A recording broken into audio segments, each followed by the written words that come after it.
Rebonjour, bienvenue à la dernière session de cette journée. Donc, on va avoir un panel sur l'avenir du système éducatif au Québec.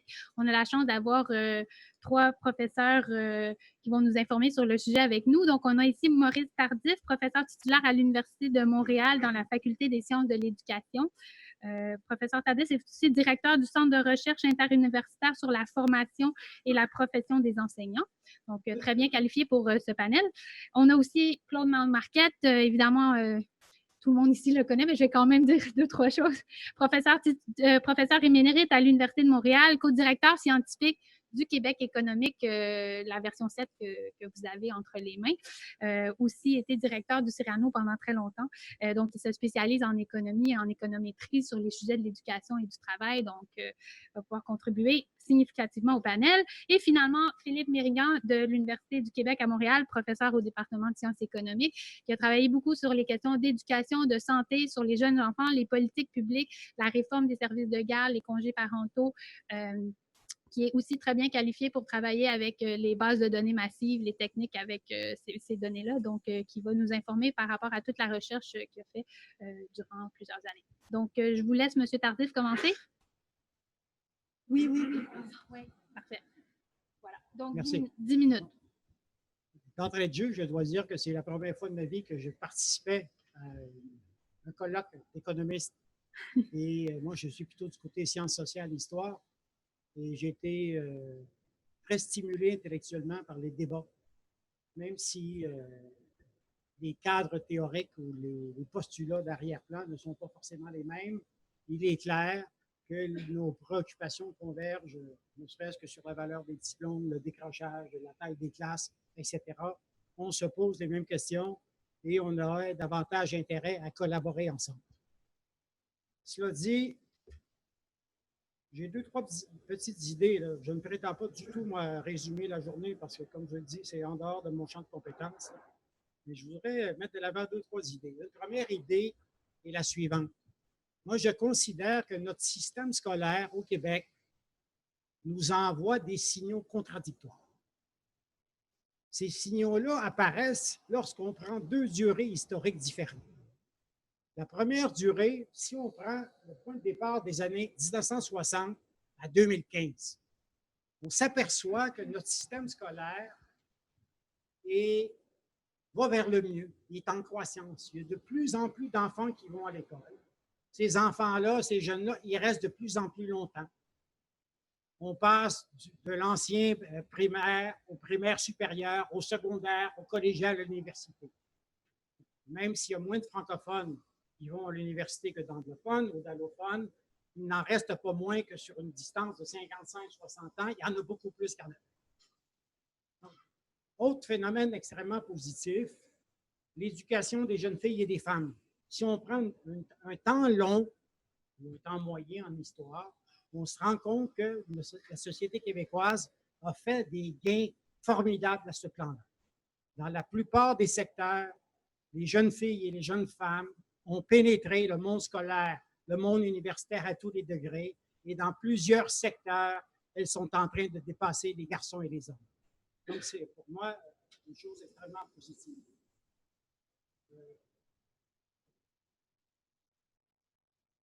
PISA, on en a parlé ce matin un peu.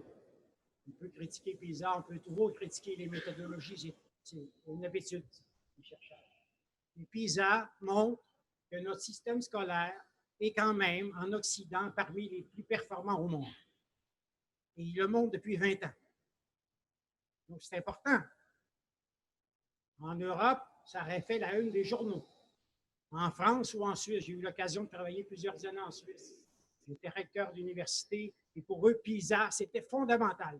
Ici, le succès des Québécois dans PISA, c'est quelques lignes des journaux. Et notre système scolaire a de quoi, sur ce plan, d'être satisfait. Donc, si on prend une histoire longue, une histoire de 50-60 ans, on peut dire tout va pour le mieux et on s'en va dans la bonne direction. Bien sûr, il y a encore des gains à faire, mais des gains, ça prend du temps, comme disait le monsieur sur les technologies en arrière. Il y a peut-être des blocages structurels là, qui mettent plus de temps à se réduire. Cependant, si on prend une histoire plus courte, je dirais à partir des années 80, on s'aperçoit que dans notre système scolaire, il y a des blocages, il y a des verrous qui sont très difficiles à faire sauter et surtout qui sont difficiles à comprendre et expliquer. On en parlait, David donnait des exemples ce matin. La croissance des élèves handicapés et en difficulté d'adaptation et d'apprentissage. À la fin des années 70, il était autour de 4 On tourne à 21 Et si ça continue, ça va monter à 25 L'école publique va devenir une ortho-institution. Quels sont les mécanismes à l'œuvre dans cette production, dans cette croissance du champ d'adaptation scolaire? Est-ce que c'est du surdiagnostic? Est-ce que c'est des pratiques scolaires de relégation d'élèves problématiques? Parce qu'il ne faut pas oublier que les élèves qui sont classés dans le champ d'adaptation scolaire aujourd'hui, avant la Révolution tranquille, ils auraient été mis à la porte de l'école. Donc, nous, on les garde, mais il y a des mécanismes peut-être de relégation qui font que ces élèves-là, 1 sur 5, sont cantonnés dans des champs d'apprentissage de faible niveau et souvent sans issue, qui ont un impact puissant sur le taux d'échec scolaire final. Un autre problème dont on a parlé, qui me semble un verrou important, c'est l'échec des difficultés des garçons. Il faut réintroduire dans l'école une problématique du genre. Parce que mon ancien recteur favori parlait des difficultés des francophones au niveau de la maîtrise et du doctorat et du baccalauréat. Mais en réalité, ces difficultés-là commencent beaucoup plus tôt. J'ai les chiffres ici, la statistique de 2016. Dans les commissions scolaires francophones dans la province de Québec, seulement 49 des petits francophones, des garçons francophones, réussissent leur secondaire en 5 ans. Donc, moins d'un enfant francophone garçon, 1 sur 2, réussit sa scolarité dans 5 ans. Comment expliquer ça? Moi, l'explication par la mentalité ou par la motivation où les Québécois sont moins entichés d'éducation, je trouve que ce n'est pas une explication très forte. Les anticipations, les choix éducatifs sont liés aussi à l'origine sociale et aux milieux familiaux des jeunes et des jeunes garçons. Ce n'est pas juste une affaire de mentalité où les Québécois sont moins ambitieux ou il y a moins d'éducation. L'explication par la valorisation de l'éducation me semble une explication beaucoup trop courte. Un autre enjeu qu'on a parlé un peu ce matin, celle des minorités-majorités. Il y a des minorités, j'avais d'en donner des exemples, des minorités sud-sahariennes, sud-latino-américaines, sud-asiatiques qui posent problème. Comment faire en sorte de les intégrer, ces enfants-là, et particulièrement dans une problématique urbaine comme à Montréal, c'est une question extrêmement importante. Autre phénomène qui m'inquiète personnellement, c'est celui de la division ou de la stratification de notre système scolaire. M. Montel le rapport du Conseil supérieur de l'éducation de 2005 que notre système scolaire est en train d'évoluer un peu comme le système scolaire d'avant la Révolution tranquille. C'est-à-dire que tu as des écoles privées d'élite qui s'accaparent une clientèle aisée, avec des structures familiales solides. Tu as des programmes dans les écoles publiques, des programmes enrichis ou internationaux, et finalement, tu as le reste de l'école publique. Le reste de l'école publique, c'est 45 des élèves. Le fait qu'il y ait une différenciation n'est pas un problème. Tous les systèmes scolaires sont différenciés. La question qu'on doit se poser, c'est est-ce que cette différenciation-là va conduire vers des filières étanches? Est-ce que les enfants vont pouvoir passer de l'une à l'autre?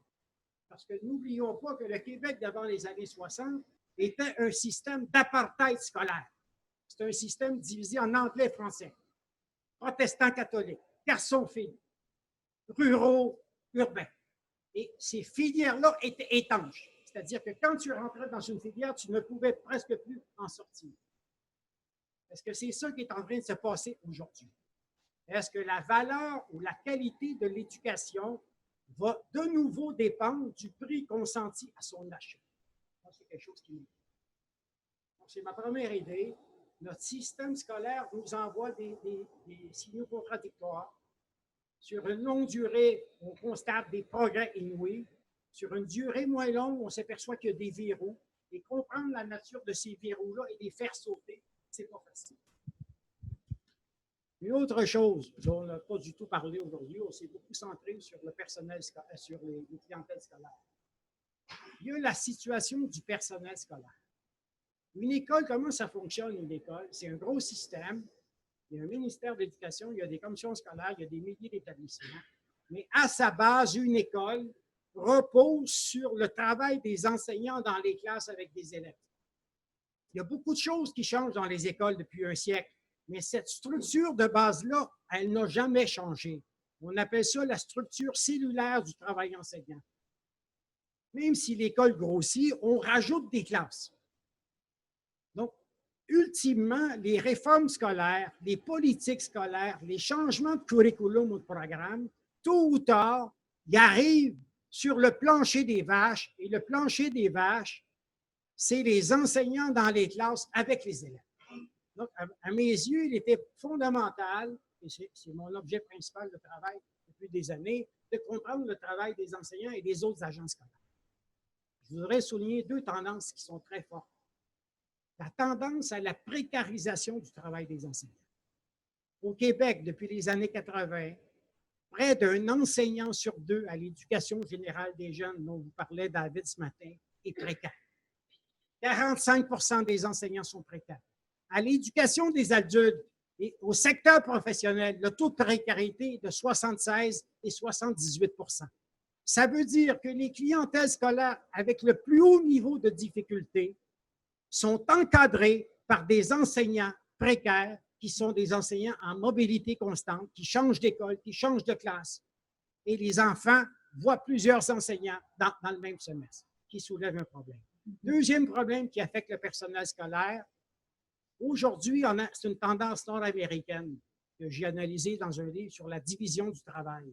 En Amérique du Nord, aux États-Unis, vous devez savoir que les enseignants ne forment plus qu'un agent scolaire sur deux. Ici, au Québec, cette tendance-là est à l'œuvre et aussi au Canada.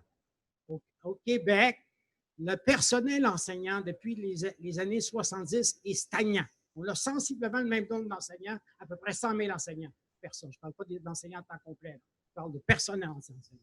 Ce qu'on observe à côté, c'est une expansion d'autres catégories d'acteurs scolaires. Dans le jargon de l'école, on les appelle les PNE, les professionnels non enseignants, les orthopédagogues, les conseillers, les psychologues, les éducateurs spécialisés, etc. Et à côté, ce qu'on assiste, c'est à une explosion d'engagement de personnel technique. Le personnel technique, c'est des gens qui ont soit des secondaires, soit des cégeps, qui sont amenés à travailler avec les élèves. Donc, par conséquent, le travail enseignant n'est plus juste un travail de l'enseignant avec ses élèves, c'est un travail qui nécessite dorénavant des interactions avec d'autres acteurs scolaires, ce qui complexifie la tâche des enseignants, ne serait-ce que sur le fait que le temps passé avec les élèves diminue au profit des négociations, des tractations et des interactions avec les autres agents scolaires qui sont en nombre croissant. Merci, M. Tardif. Vous aurez la chance de parler encore après. Claude? Ah, Philippe en premier. OK.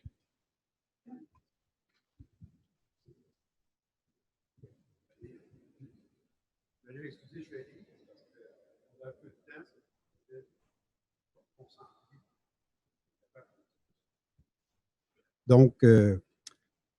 Donc, voici donc, ici on parle du futur de l'éducation civique au Québec, mais j'aimerais aussi qu'on parle aussi de conservation de ce qui fonctionne au Québec.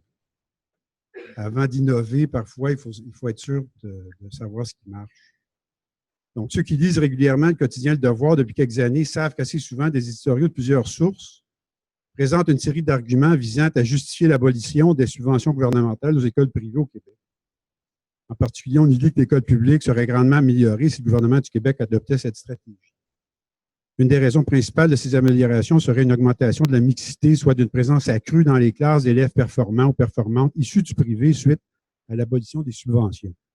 Le Conseil supérieur de l'éducation reprend ce thème dans un document publié en 2016. Dans ce même document, on y lit néanmoins, dans tous les domaines évalués par le PISA, la différence de performance entre les élèves des écoles défavorisées et ceux des écoles favorisées est toujours significativement plus importante au Québec que dans les autres provinces ou régions du Canada.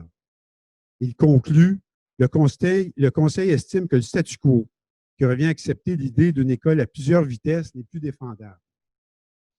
D'abord, concernant les écarts entre les écoles favorisées et défavorisées, une terminologie malheureuse faite par le Conseil, car les écoles défavorisées sont définies sur la base du revenu des parents des élèves qui s'y trouvent. Il est totalement inapproprié d'utiliser ces résultats pour conclure que le système scolaire du Québec est le moins équitable au Canada. Ces écarts sont possiblement dus au fait que les parents d'enfants d'écoles dites défavorisées ont en moyenne moins de revenus ou de ressources que les enfants défavorisés des autres provinces. En fait, lorsqu'on utilise des mesures classiques d'inégalité, le Québec se classe parmi les provinces les plus égalitaires au Canada. Ce même Conseil conclut que les écrits scientifiques suggèrent une favorisation de la mixité. En fait, les études sur la mixité donnent des résultats très variés, certains positifs ou négatifs, avec des effets allant d'importants à minuscules. Ces résultats ne reflètent que la difficulté de séparer les effets de la mixité d'autres effets provenant de multiples sources. Une lecture plus attentive des écrits sur les effets de pair et un autre coup d'œil moins biaisé sur les mesures d'inégalité remettent en question les conclusions du Conseil sur la mixité. Il faut aussi bien comprendre que pour le Conseil, la voie vers l'égalité passe nécessairement, si on lit entre les lignes, par une diminution du rôle du secteur privé, sinon son abolition dans l'éducation secondaire au Québec. Les prises de position du Conseil, comme celles de plusieurs éditoriaux du Devoir sur l'école privée, nous semblent être plus de nature idéologique que basées sur des faits ou des écrits scientifiques. Nos travaux avec Pierre Lefebvre, David Lapierre, Mathieu Verstraete présentent des estimations de l'effet positif de l'école privée sur la réussite scolaire. Ils montrent, entre autres, qu'au-delà des effets dus à la sélection, d'autres facteurs propres à l'école privée contribuent à augmenter de manière importante la probabilité de bien réussir à l'école. Nous montrons que l'école privée a des effets positifs importants sur les résultats en mathématiques, la probabilité de terminer le secondaire dans les délais réguliers, ainsi que la probabilité de poursuivre des études universitaires et de recevoir son diplôme universitaire. Notre approche compare des enfants dits comparables, c'est-à-dire que nous comparons les enfants du privé avec des enfants de milieux socio-économiques semblables, mais qui sont au public. Les effets trouvés dans nos travaux ne peuvent donc s'expliquer par nature privilégiée du milieu socio-économique des élèves admis dans les écoles privées.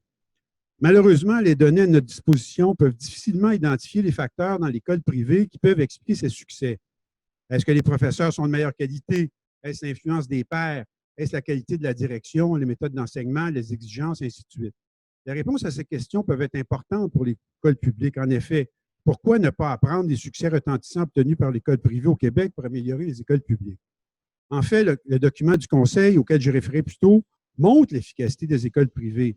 On voit que la moyenne des résultats PISA des enfants de milieux favorisés au Québec sont bien supérieurs aux résultats d'enfants des mêmes classes favorisées en Ontario. Dans ce cas, il serait difficile d'attribuer cette différence au fait que les familles favorisées du Québec sont plus riches que celles de l'Ontario, car en fait, elles le sont moins.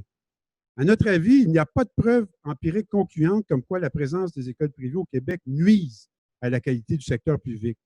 En fait, les enfants du secteur public au Québec font aussi bien que ceux du secteur public dans les autres provinces. Il y a cependant suffisamment de preuves empiriques sur l'effet positif de l'école privée pour qu'on cherche à investiguer de manière plus systématique les éléments qui permettent aux élèves de ce secteur de bien former à l'école, de bien performer à l'école. Pour cela, il faudra donner aux chercheurs les données administratives sur les résultats scolaires des enfants et ceux du primaire jusqu'à la fin du secondaire. Des enquêtes de qualité et de l'expérimentation sociale pourraient aussi permettre une meilleure compréhension des facteurs de succès des écoles privées. Il est aussi possible que l'accès à de meilleures données puisse remettre en cause les résultats sur l'efficacité du secteur privé.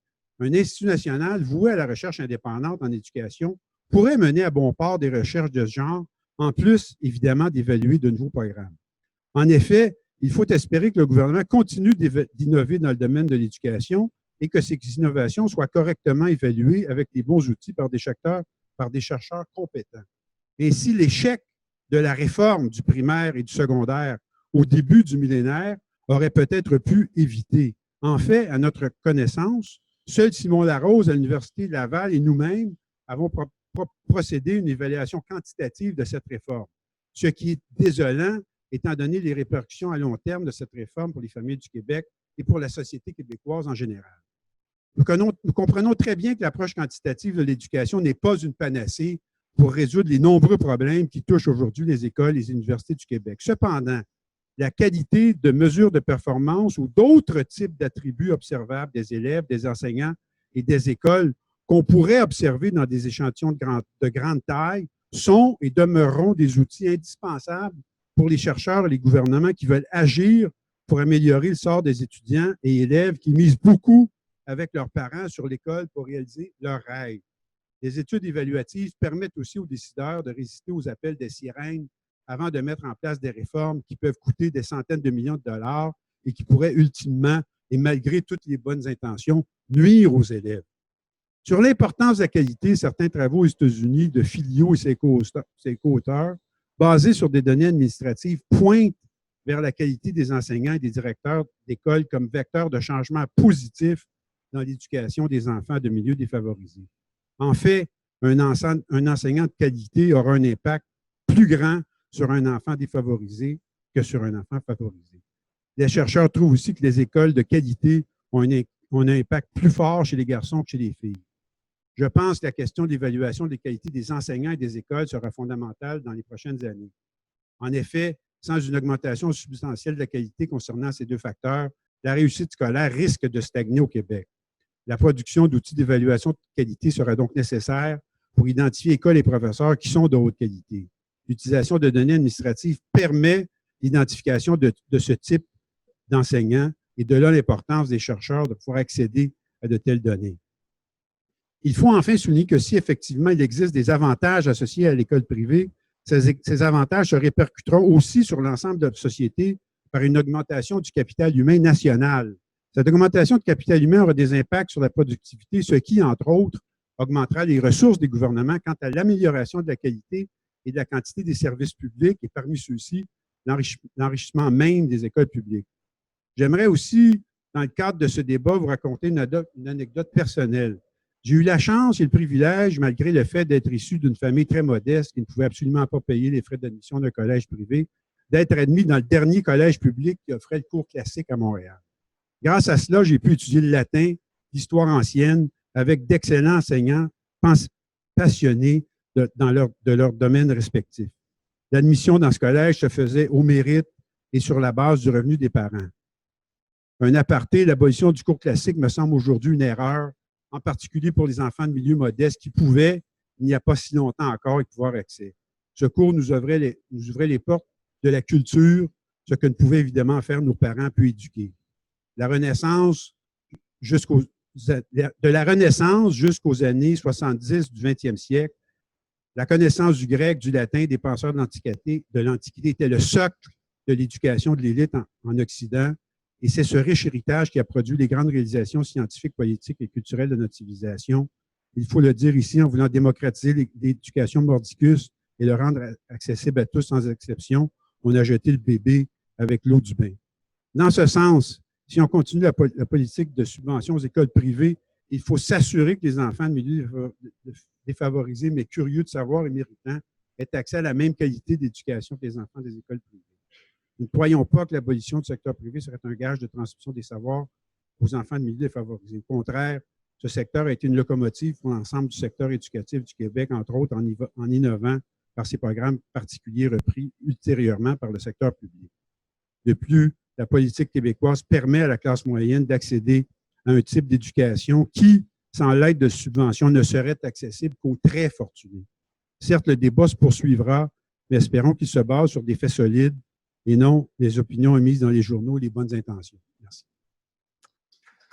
Merci, Philippe. Claude? J'ai mis la barre haute avec votre émotion. Merci beaucoup. Juste rappeler quelques résultats. Là, il y a beaucoup de choses dans ce livre. Ça vaut la peine de regarder. Là.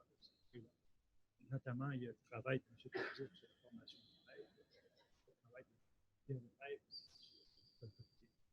on ne peut pas découvrir. Ouais, mais je n'ai jamais chanté, moi. Et à cet égard, par exemple, les taux de rendement. On a discuté des taux de rendement social et des taux de rendement privé. Le taux de rendement social, c'est plutôt pas tout à fait le même concept que Michel a utilisé dans la dernière présentation. Change un peu le concept. On sent que c'est plutôt les rentrées fiscales du gouvernement qu'on regarde. Les taux de rendement privé. On a vu que c'était très important, très élevé. Écoutez, 20 de rendement, 15 17 de rendement, 12 de rendement. Essayez de faire ça aujourd'hui. Faites-moi signe si vous trouvez quelque chose avec autant de rendement. Ça veut dire quoi, ça? Ça veut dire que l'individu a intérêt à investir dans son éducation. On pourrait hausser les frais de scolarité et améliorer le système à un certain égard avec le taux de rendement pourrait être touché marginalement, même avec des hausses de frais de scolarité, ce dont on se refuse, et créer en fait des bourses, etc. pour les. Il y a un système, là. La même chose pour le gouvernement, un taux de rendement social de 10 12 Écoutez, on ne sait pas trop ce qu'ils peuvent faire avec l'argent, mais je peux vous dire qu'ils en dépensent pas mal pour rien également. Alors là aussi, une invitation au gouvernement d'investir.